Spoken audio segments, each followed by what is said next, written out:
UP दौरे पर राष्ट्रपति द्रौपदी मुर्मू, राज्यपाल आनंदीबेन पटेल, मुख्यमंत्री योगी आदित्यनाथ और केंद्रीय मंत्री शिवराज सिंह चौहान ने किया भव्य स्वागत।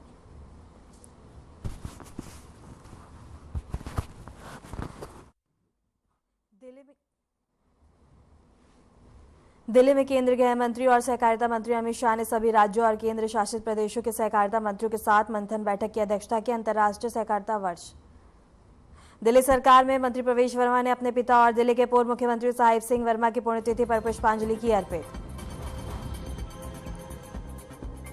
अमरनाथ यात्रा शुरू होने से पहले बनिहाल पहुंचे अधिकारी, व्यवस्थाओं का किया निरीक्षण। 3 जुलाई से शुरू होगी अमरनाथ यात्रा।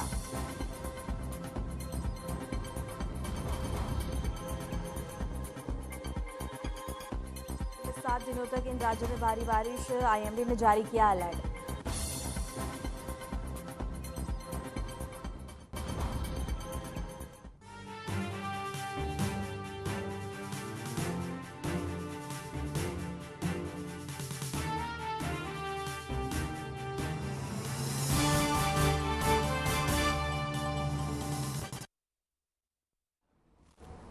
नमस्कार, मैं हूं आपके साथ वर्षा शर्मा और रुक करेंगे उत्तर प्रदेश की खबरों की ओर। बड़ी खबर है जहां बता दें कि राष्ट्रपति द्रौपदी मुर्मू के बरेली आगमन को लेकर शहर में सुरक्षा और व्यवस्थाओं के विशेष प्रबंधन किए गए हैं। राष्ट्रपति के स्वागत के लिए मुख्यमंत्री योगी आदित्यनाथ स्वयं बरेली एयरपोर्ट पहुंचे। इस दौरान बरेली विधायक और मेयर उमेश गौतम ने मुख्यमंत्री का गर्मजोशी से स्वागत किया। इसके साथ ही बाद में मुख्यमंत्री योगी आदित्यनाथ ने उत्तर प्रदेश की राज्यपाल आनंदीबेन पटेल और केंद्रीय कृषि एवं किसान कल्याण और ग्रामीण विकास मंत्री शिवराज सिंह चौहान ने एयरपोर्ट पर राष्ट्रपति द्रौपदी मुर्मू का औपचारिक स्वागत किया। मुख्यमंत्री योगी आदित्यनाथ ने इस अवसर पर अपने सोशल मीडिया प्लेटफॉर्म एक्स पर बता दें कि लिखा है और इसके साथ ही पावन रामगंगा की निर्मल धारा से अभिषेचित नाथ नगरी बरेली में मां राष्ट्रपति श्रीमती द्रौपदी मुर्मू जी का हार्दिक स्वागत एवं अभिनंदन। राष्ट्रपति का यह दौरा भारतीय पशु चिकित्सा संस्थान बरेली में आयोजित दीक्षांत समारोह में भाग लेने के लिए हुआ है और कार्यक्रम में झारखंड के राज्यपाल संतोष गंगवार, राज्यपाल आनंदीबेन पटेल और केंद्रीय मंत्री शिवराज सिंह चौहान की उपस्थिति रही। कार्यक्रम को लेकर सुरक्षा बलों की व्यापक तैनाती रही। प्रशासन ने सभी तैयारियों को अंतिम रूप देने के लिए दिन भर बता दें कि चौकसी बरती और राष्ट्रपति के दौरे को लेकर बरेली वासियों में उत्साह और गर्व का माहौल देखा गया।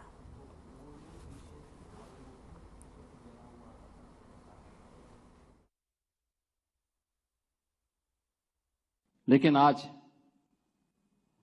ये हम सब के लिए बहुत ही गौरवमयी क्षण है जब हम यहां पर भारत गणराज्य के आदरणीय राष्ट्रपति जी के स्वागत के साथ साथ भारत की इस वर्तमान पीढ़ी को इस क्षेत्र में उनकी डिग्री अवार्ड करने के समारोह के साक्षी बन रहे हैं। अत्यंत महत्वपूर्ण क्षण है क्योंकि जब हम लोग मंच पर आए थे तो यहां पे सभी लोग एकदम शांत बैठे हुए थे। तो पहले तो मैं समझ नहीं पाया कि इतनी शांति क्यों है।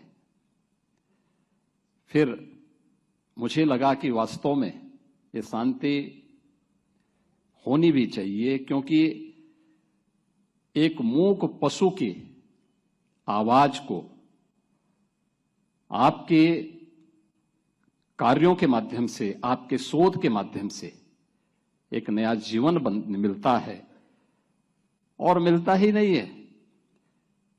IVRI की सेवाएं हम लोग उत्तर प्रदेश में केवल पशुधन के क्षेत्र में नहीं लेते, हर प्रकार के जीव जंतुओं को एक नया जीवन देने में IVRI की बहुत सराहनीय सेवा यहां पर हम लोगों को प्राप्त होती है और ये हमारा गौरव है कि बरेली के माध्यम से उत्तर प्रदेश और उत्तर भारत इन सेवाओं से लगातार लाभान्वित होता है।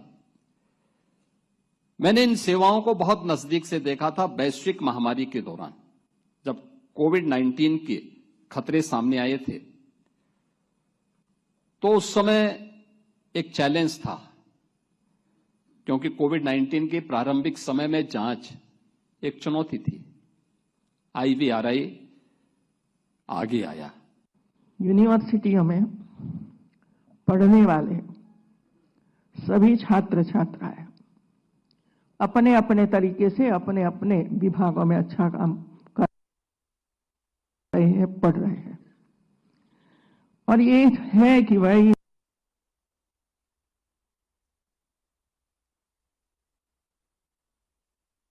मेरी सलाह है कि जो भी आपके सामने दुविधा का क्षण हो, आप उन बेजुबान पशुओं के बारे में सोचें जिनके कल्याण के लिए आपने शिक्षा ग्रहण की है।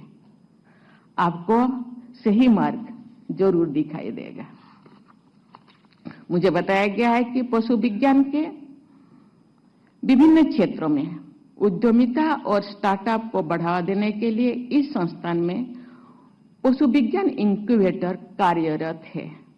आपको इस सुविधा का लाभ लेते हुए अपने उद्यम स्थापित करने चाहिए। इससे आप न केवल जरूरतमंदों को रोजगार दे पाएंगे, बल्कि देश की अर्थव्यवस्था में भी योगदान कर पाएंगे। विश्व भर के प्रतिष्ठित संस्थानों और उद्यमों में सेवारत यहाँ के पूर्व विद्यार्थियों भी इस कार्य में आपका मार्गदर्शन कर सकते हैं। मानव जाति को आगाह किया है कि उपभोग आधारित संस्कृति ने न केवल मानव जाति बल्कि अन्य जीव जंतुओं और पर्यावरण को अकल्पनीय क्षति पहुंचा सकती है। पशु कल्याण के लिए नियमित रूप से पशु आरोग्य मेलों का आयोजन होना चाहिए। इन मेलों के तहत गांव-गांव में कैंप, लगातार पशुओं की चिकित्सा होने पर पशुओं के साथ साथ समाज भी स्वस्थ रहेगा। मैं थोड़ा किसान परिवार से जुड़ी हूं, लेकिन आज गांव-गांव में पशु दिखने को नहीं मिलते हैं। घरेलू पशु जो हम लोगों को खेती में सहयोग करते हैं। आज टेक्नोलॉजी आया, आज ट्रैक्टर, लेकिन कृषि साथी जो केंचुआ, ये बहुत सारे चीजें जमीन में जो रहेंगे वो आज खत्म हो गया।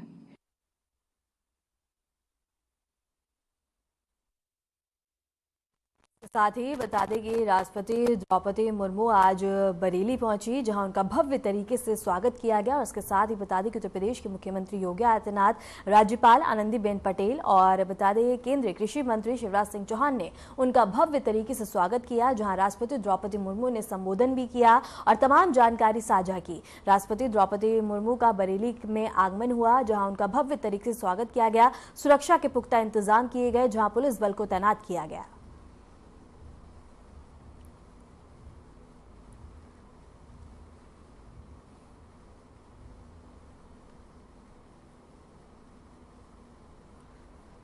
राष्ट्रपति द्रौपदी मुर्मू आज बरेली पहुंची, जहां सीएम योगी आदित्यनाथ ने उनका भव्य स्वागत किया। एयरपोर्ट उनको लेने पहुंचे और इसके साथ ही बता दें कि केंद्रीय कृषि मंत्री शिवराज सिंह चौहान और राज्यपाल आनंदीबेन पटेल ने भी उनका भव्य तरीके से स्वागत किया। सुरक्षा के पुख्ता इंतजाम किए गए, पुलिस बल को तैनात किया गया, चौकसी बढ़ाई गई, रूट्स को डाइवर्ट किया गया था। और इसके साथ ही राष्ट्रपति द्रौपदी मुर्मू ने संबोधन भी किया, जहां उन्होंने तमाम जानकारी साझा की।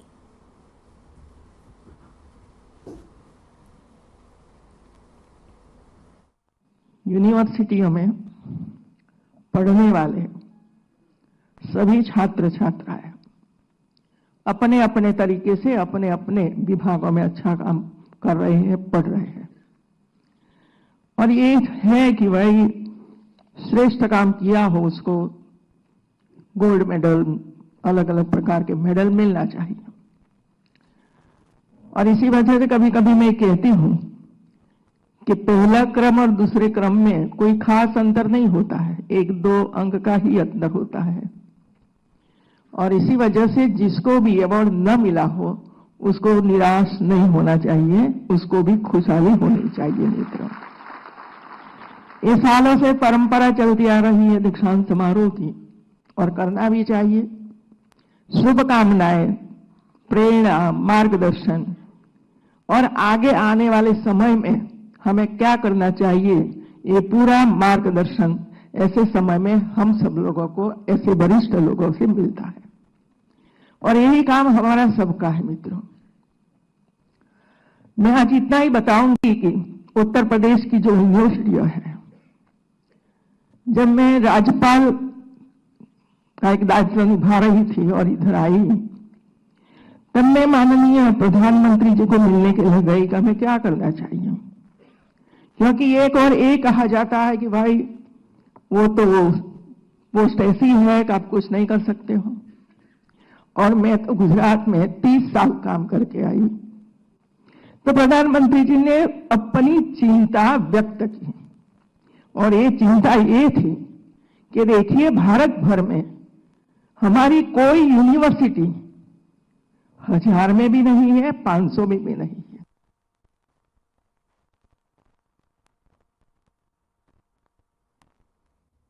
पशुधन के संरक्षण और संवर्धन में भारतीय पशु चिकित्सा अनुसंधान संस्थान की भूमिका अत्यंत सराहनीय रही है। उत्तर प्रदेश के मुख्यमंत्री योगी आदित्यनाथ ने कहा है कि IVRI न केवल प्रदेश में पशुधन को बेहतर स्वास्थ्य सुविधा प्रदान कर रहा है, बल्कि हर प्रकार के जीव जंतु को नया जीवन देने में भी अहम योगदान दे रहा है।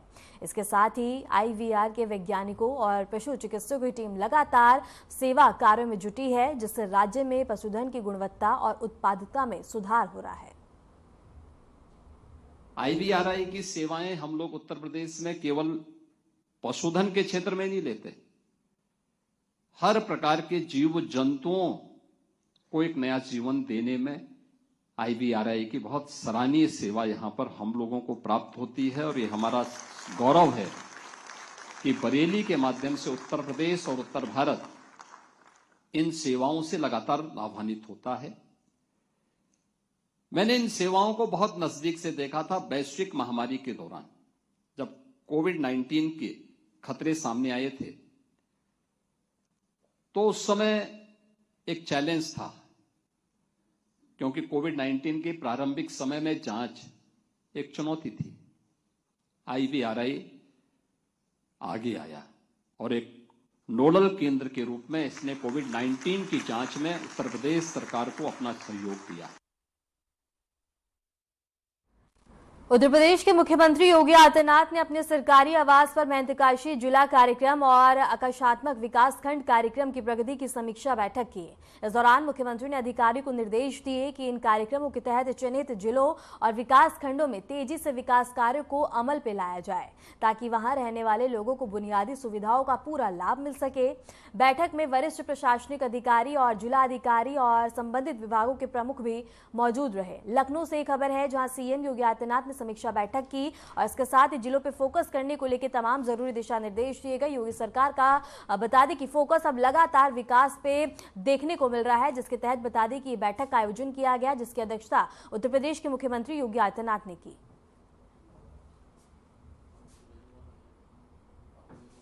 इसके साथ ही बता दें कि विकास को लेकर उत्तर प्रदेश में विकास को लेकर लगातार डबल इंजन की सरकार कई काम करती हुई नजर आ रही है। उसी के तहत बता दें कि CM योगी आदित्यनाथ ने बैठक करी है, जहां अधिकारियों को तमाम जरूरी दिशा निर्देश दिए गए और इसके साथ ही उन्होंने बैठक में कहा कि लोगों तक हर लाभ पहुंच सके, इसके लिए लोगों के और इसके साथ ही बता दें कि खंडों में तेजी से विकास कार्यों को अमल में लाया जाए निर्देश दिए, जहां उन्होंने कहा कि वहां रहने वाले लोगों को बुनियादी सुविधाओं का पूरा लाभ मिल सके।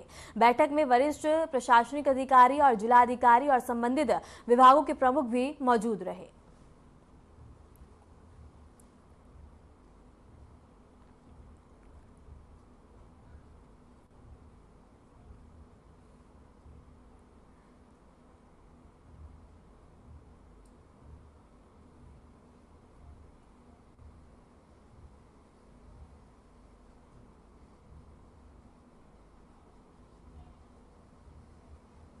प्रयागराज में भीम आर्मी प्रमुख चंद्रशेखर आजाद को प्रयागराज में नजरबंद कर लिया गया। वे कौशांबी और बता दें कि करछना में हाल ही में हुई घटनाओं के पीड़ित परिवारों से मुलाकात करने जा रहे थे, लेकिन प्रशासन ने उन्हें आगे बढ़ने से रोक दिया। नजरबंदी के विरोध में चंद्रशेखर अपने समर्थकों के साथ सर्किट हाउस में धरने पर बैठ गए। देखते ही देखते वहां करीब हजारों समर्थक जुट गए और जमकर नारेबाजी करते हुए हंगामा किया। स्थिति को देखते हुए मौके पर भारी पुलिस बल तैनात किया गया। प्रयागराज से एक खबर है, जहां बता दें कि चंद्रशेखर आजाद को रोक दिया गया, जहां पीड़ित परिवार से मिलने के लिए वो जा रहे थे, लेकिन उनको रास्ते में ही बता दें कि पुलिस द्वारा रोका गया, जिसके बाद उनके समर्थकों ने इकट्ठा होकर बता दें कि प्रदर्शन किया और इसके साथ ही चंद्रशेखर आजाद भी अपने समर्थकों के साथ बैठकर जमकर नारेबाजी करते हुए नजर आए, जहां बता दें कि हंगामा किया गया और स्थिति को देखते हुए मौके पर भारी पुलिस बल को तैनात किया गया है ताकि हालात और भी ज्यादा बेकाबू ना हो। इसके साथ ही बता दें कि लगातार समर्थकों द्वारा नारेबाजी की जा रही है और इसके साथ ही बता दें कि भीड़ एकत्रित हो गई है, जिसको लेकर पुलिस बल को तैनात किया गया है ताकि हालात बेकाबू होते हुए नजर ना आए।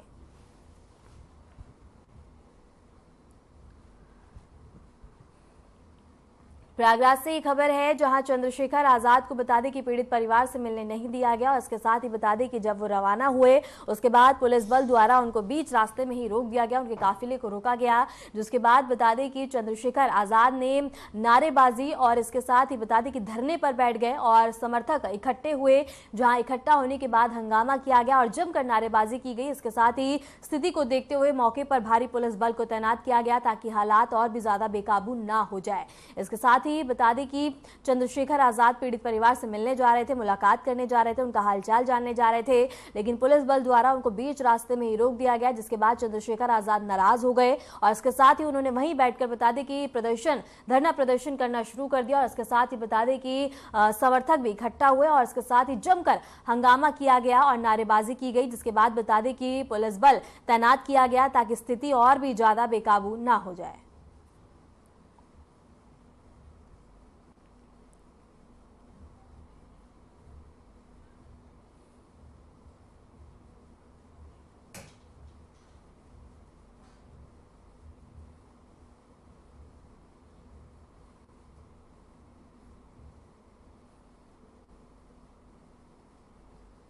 प्रशासन ने सुरक्षा व्यवस्था बढ़ा दी है और इसके साथ ही आप देख सकते हैं किस तरह से गाड़ियों को और इसके साथ ही गाड़ियों के साथ तोड़फोड़ की जा रही है और गाड़ी को पलटा गया है और लगातार बता दें कि ये प्रदर्शन बढ़ता जा रहा है, आक्रोश देखने को मिल रहा है और इसके साथ ही बता दें कि चंद्रशेखर आजाद पीड़ित परिवार से मुलाकात करने जा रहे थे और इसके साथ ही बता दें कि पुलिस बल ने उनको बीच रास्ते में ही रोक दिया, जिससे नाराज होकर चंद्रशेखर आजाद बीच में ही बता दें कि धरने प्रदर्शन पे बैठ गए। उसके साथ ही समर्थक जब इकट्ठे हुए तो हंगामा किया गया और इसके साथ ही पुलिस बल ने सुरक्षा व्यवस्था बढ़ा दी ताकि हालात बेकाबू ना हो।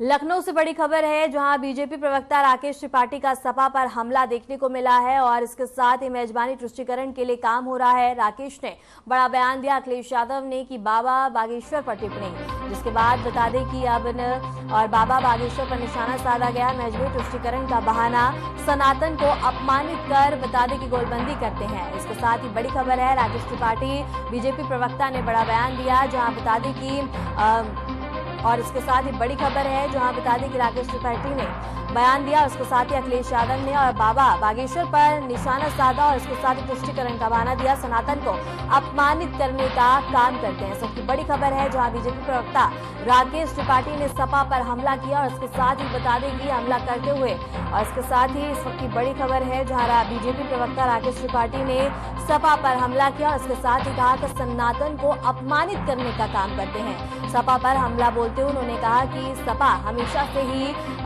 सनातन धर्म पे और इसके साथ ही बयानबाजी करती है और इसके साथ ही आपाती भावनाओं को ठेस पहुंचाना है, मजहबी तुष्टीकरण के भरोसे गोलबंद कराना है। अखिलेश यादव जी जानबूझ करके धीरेन्द्र कृष्ण शास्त्री के बहाने देश के तमाम साधु संत कथावाचकों का अपमान करने की चेष्टा कर रहे हैं, क्योंकि उनको लगता है कि इनके इस अपमान से एक मजहबी गोलबंदी होती है, मजहबी तुष्टीकरण होता है और इसीलिए जानबूझ करके उनकी पार्टी के नेता कभी धर्म ग्रंथों को लेकर टिप्पणियां करते हैं, कभी साधु संतों को लेकर टिप्पणियां करते हैं, कभी भगवा पर टिप्पणियां करते हैं और कभी कथावाचकों को लेकर के, जाति को लेकर के टिप्पणियां करने का काम करते हैं। अखिलेश यादव जी, आपकी ये कोशिश समाज को बांटने वाली है, विभाजनकारी है। इस कोशिश से समाज को केवल नुकसान पहुंचता है और आपको भी कोई फायदा नहीं मिलने वाला। इसलिए धर्म पर, सनातन पर, समाज पर इस तरह की टिप्पणियां करना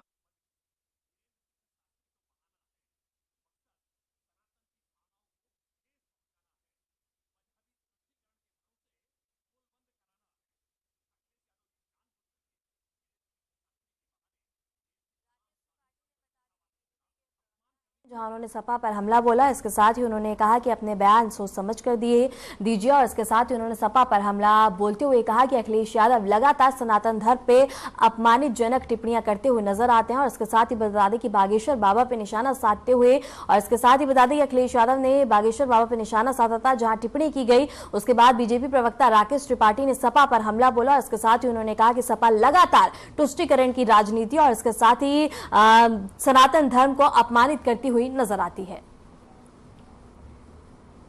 वीआईपी ट्रेन वंदे भारत अब एक बार फिर से बता दें कि पथराव हुआ है और पूरे देश में अब तक कई मामले सामने आ चुके हैं। बता दें कि आनंद विहार जा रही वंदे भारत पर लखनऊ आउटर पर पथराव किया गया, जिससे चेकर बोगी के यात्री बता दें कि सहम गए। इसके साथ ही अयोध्या आनंद विहार वंदे भारत एक्सप्रेसवे शनिवार शाम को चारबाग से रवाना हुई थी और ट्रेन आलमबाग पश्चिम कैबिन के पास पहुंची थी कि बोगी C11 की सीट संख्या 30, 31 और 32 के सामने वाली खिड़की पर पथराव चला दिया गया और इससे चेयरकार बोगी C11 का शीशा टूट गया और यात्री निमेश ने इसकी शिकायत कंट्रोल रूम में दर्ज कराई। इसके साथ ही आरपीएफ ने मामला दर्ज कर अब पूरे मामले की जांच पड़ताल शुरू कर दी है।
लगातार हो रही भारी बारिश के चलते अलीगढ़ शहर के कई हिस्सों में जलभराव की स्थिति बन गई है। मुख्य सड़कों से लेकर बाजार और रिहायशी इलाकों तक पानी भर गया है, जिससे आम जन को भारी दिक्कतों का सामना करना पड़ रहा है। हापुड़ में भी बारिश के बाद जलभराव की समस्या सामने आई है। शहर के निचले इलाकों में पानी भरने से स्थानीय लोगों की दिनचर्या प्रभावित हुई है। मुरादाबाद में लगातार बारिश से जनजीवन अस्त व्यस्त हो गया है। कई इलाकों में सड़कें जलमग्न हो गई हैं और आवागमन में बाधा उत्पन्न हो रही है। इस बीच बरेली, पीलीभीत, शाहजहांपुर और बदायूं जिले में बाढ़ का अलर्ट जारी किया गया। प्रशासन ने नदियों के जलस्तर को देखते हुए अलर्ट मोड पर काम शुरू कर दिया है। 4 तस्वीरें हम आपको दिखा रहे हैं। एक तस्वीर अलीगढ़ से है, दूसरी बरेली से, तीसरी मुरादाबाद और चौथी हापुड़ से है। और चारों ही जगह पे आप देख सकते हैं कि किस तरह से जहां एक और झमाझम बारिश का सिलसिला लगातार जारी है और उसी बीच अब बता दें कि लोगों को जलभराव की समस्या देखने को मिल रही है। सड़कें जलमग्न हो गई हैं, लोगों को आने जाने में काफी ज्यादा दिक्कत का सामना करना पड़ रहा है। इसी के साथ मौसम विभाग ने बता दें कि अलर्ट जारी किया है और इसके साथ ही बता दें कि अब लोगों को भारी बारिश से जहां एक और राहत मिली है, तो वहीं दूसरी ओर जलभराव की स्थिति से लोगों को काफी ज्यादा दिक्कत हो रही है।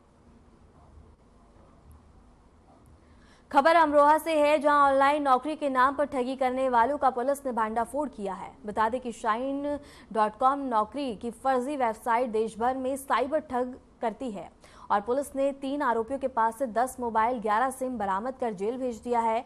आंध्र प्रदेश के आदिल नाम के व्यक्ति से नौकरी लगवाने के नाम पर बता दें कि रुपए की ठगी की थी।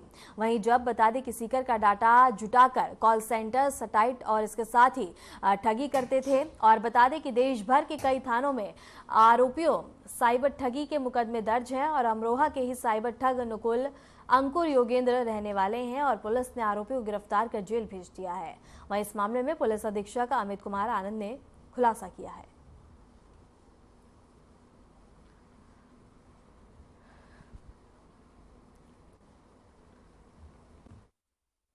साइबर थाना अमरोहा टीम ने बहुत ही सराहनीय कार्य करते हुए जनपद अमरोहा से ऑपरेट कर रहे साइबर क्रिमिनल्स को पकड़ा है। इसमें आज 3 अभियुक्तों की गिरफ्तारी हुई है। मुकुल, अंकुर, योगेंद्र, ये तीनों ही जनपद अमरोहा के रहने वाले हैं। इन्होंने पूछताछ के क्रम में बताया है कि मुकुल है, ये नौकरी.com, shine.com जैसे विभिन्न जो पोर्टल्स हैं नौकरी जहाँ पे उपलब्ध होती है, वहाँ से ये डेटा उठाते थे और कॉलिंग कराते थे और जो भोले भाले जो लोग होते थे इनके झांसे में आके इनको पैसा ट्रांसफर कर देते थे और साइबर फ्रॉड करते थे। इसमें एक अभियुक्त अंकुर है, ये फ्रॉड, बैंक अकाउंट और सिम कार्ड उपलब्ध कराता था। ये गरीब व्यक्तियों या ऐसे व्यक्ति जो नशे का कार्य करते हैं जिन्हें पैसों की आवश्यकता होती है, उनसे 4 से 5,000 रुपए में उनके डॉक्यूमेंट्स लेके बैंक अकाउंट और सिम कार्ड ले लेता है, जिसका ये लोग औरैया जनपद में अपराधियों के खिलाफ पुलिस का शिकंजा लगातार कसता जा रहा है। इसी क्रम में गुंडा नियंत्रण अधिनियम के तहत जिला बदर किए गए अपराधी के खिलाफ सख्त कार्रवाई करते हुए बता दें कि पुलिस ने उसके घर और जिला बदर का आदेश चस्पा किया और इसके साथ ही जानकारी के अनुसार सदर कोतवाली क्षेत्र के मोहल्ला और इसके साथ ही बता दें कि निवासी नदीम को जिला अधिकारी के आदेश पर 20 जून को 6 माह के लिए बता दें कि जिला बदर किया गया था। बावजूद इसके नदीम लगातार क्षेत्र में सक्रिय नजर आ रहा था। पुलिस प्रशासन का कहना है कि जनपद में अपराध और असामाजिक तत्वों के खिलाफ सख्त रवैया अपनाया जा रहा है। गुंडा एक्ट, गैंगस्टर एक्ट समेत अन्य कानूनी धाराओं के तहत अपराधियों पर कार्रवाई जारी रहेगी।